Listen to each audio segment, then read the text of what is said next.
خدا کے محبت برے منصوبے میں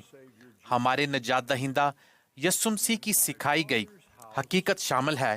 کہ میرے باپ کے گھر میں بہت سے مکان ہیں۔ بحال شدہ کلیسیا یسوع مسیح برائے مقدسین آخری ایام کا آشکار کردہ عقیدہ سکھاتا ہے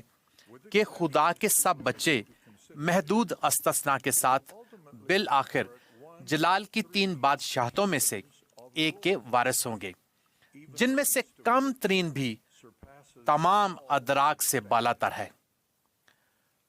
کچھ عرصہ کے لیے جس میں نافرمان اپنے گناہوں کے باعث دکھ اٹھاتے ہیں،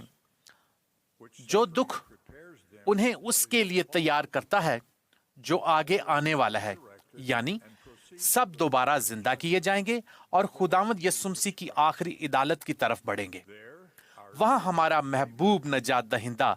جس کی بابت ہمیں سکھایا گیا ہے کہ جو باپ کو جلال دیتا ہے اور اپنے ہاتھوں کی دستکاری کو نجات دیتا ہے، خدا کے تمام بچوں کو ان خواہشات کے مطابق جلال کی ان بادشاہتوں میں بھیجے گا جن کا اظہار انہوں نے اپنے انتخاب سے کیا ہے۔